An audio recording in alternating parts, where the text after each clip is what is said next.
Have you ever been talking about something that's really useful and thought, that's a great idea? Let's hit record so we can share this with everyone. If you're looking for best practices for your bank or credit union, join us while we talk all things sales, marketing, and strategy for financial institutions. Let's make it happen with FiGrow Solutions. Hi there. I am Meredith Olmstead, CEO and founder of FiGrow Solutions. We are a marketing agency and we do sales and marketing consulting with financial institutions. And I am here with our Director of Client Success, Nida Ajaz. Say hi, Nida. Hi, everyone. And Nida and I were just having an awesome conversation about how banks and credit unions should be using SMS text messaging, well, for promotional purposes, but also mostly we wanted to talk today about sales purposes and how to use text messages more effectively as a financial institution. So SMS is amazing. The average open rates are like almost 100%, basically 98%.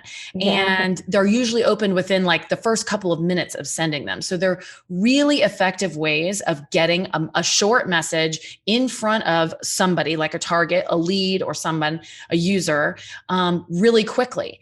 But what we wanted to talk about first of all, so there's two different kinds really of text messages or of ways to use SMS, and they're transactional SMS or text messages and promotional SMS text messages. And I was telling Nida, I had no idea what the difference between the two are. So Nida, what is a transactional versus a promotional text message used by a financial institution? Yeah.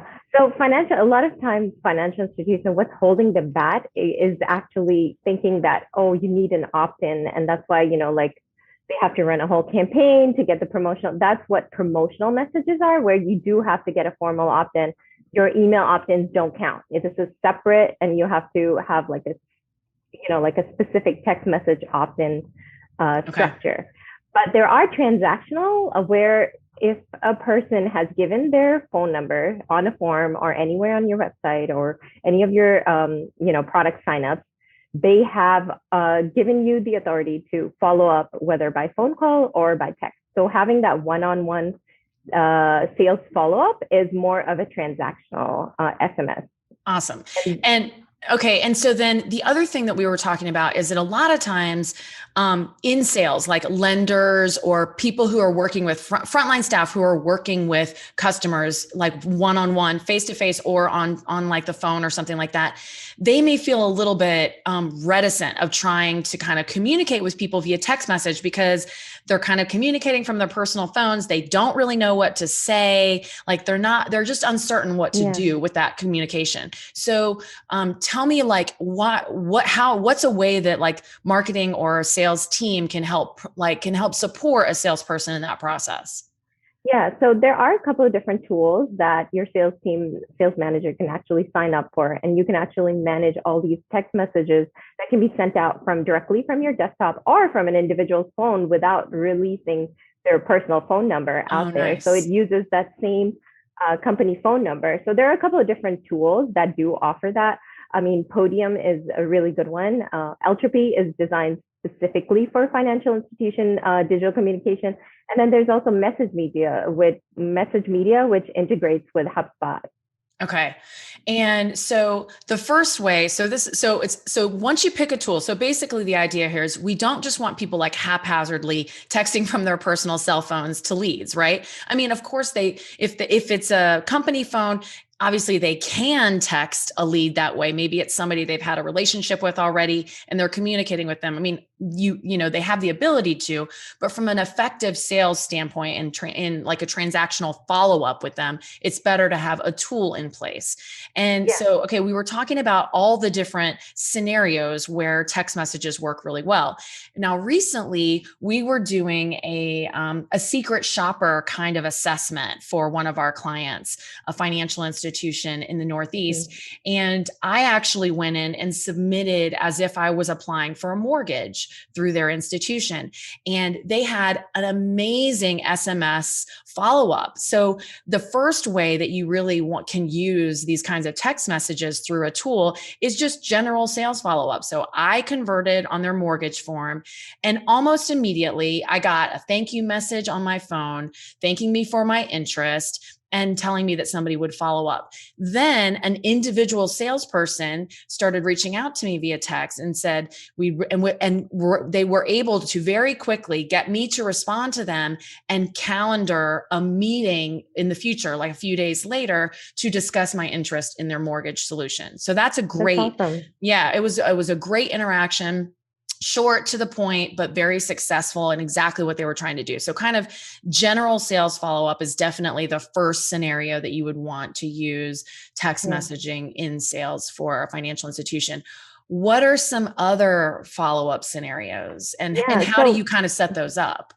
Yeah, so most of these tools allow you to create templates, because you know how marketing wants to control, like have like a brand tone and a brand message kind of equally transferred to all the consumers. And it's a lot harder when you give it to the salesperson to kind of have that responsibility. So it does have template capability, all of these different tools where you can create these templates and make it easy for your salesperson to follow up with different scenarios. And one of them could be cross-selling. For example, you just closed someone financed a car with you, and you want to say, hey, I noticed you just financed the car with us. Looks like you can also pre-qualify for a signature loan. So it's kind of just following up and cross-selling along the whole sales cycle. There are a couple of different other ways as well. I know you were mentioning one of them. Yeah. Well, we also try to encourage institutions to follow up with people via text message or otherwise once an application, an entire loan, or a new account has been completely opened, to get feedback on the entire sales process, right? Because you want to know, would they recommend you to a friend or family member? And usually right when they become a new customer or a new member is when they're most likely to take that action and recommend you. And so we like to send out NPS surveys to kind of find out, okay, on a scale of 1 to 10 or on a scale of 1 to 5, would you recommend us to a friend or family member? And you can figure out who your detractors are and who's had a good experience or a bad experience. If they've had a bad experience, you immediately follow up with them and try to rectify it and understand what went wrong, because you want to make sure it doesn't continue to go wrong in the sales process in the future. But text messages would be a great way to drive a new customer to an NPS survey. So that's another great scenario for using text. Yeah, and that could be a great segue into asking for reviews for people who have given you a better, rating, and also ask for referrals. So if you have a referral campaign going, that may be a good segue to kind of get those referrals in there too, and get more of the customers and leads going. Yeah, absolutely. There's a lot of really good statistics out there that show that Google reviews, when you ask right after somebody becomes a customer, that's when they're most likely to fill out the review for you. The other thing is, if somebody abandons an application, which we know they do all the time with financial institutions, because the applications are so long and cumbersome. They can be 3, 4, 5 pages. So, but if you're capturing that data and that lead at the beginning of the application and they don't finish the application, you can send them a text message that reminds them to come back to the application, and maybe even includes a link to get them to do that really quickly.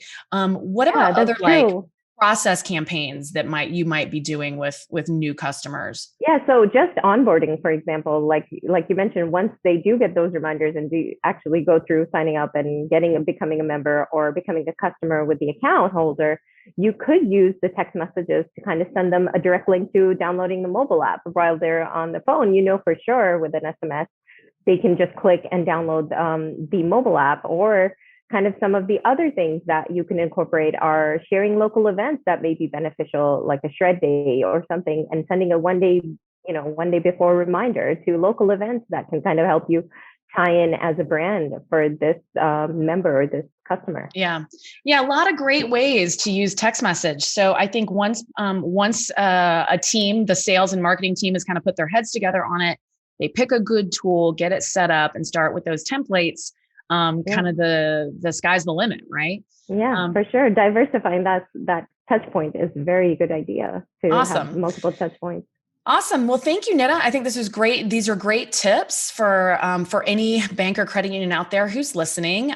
We have some other awesome podcasts on our website. They live on our blog. So please feel free to visit us at figrow.com to see more of these kind of discussions where we hit record. We also have Fi Growth Academy there, where we have other courses on social media marketing or digital ads and how to win with Google. So lots of great content there if you're interested in learning more.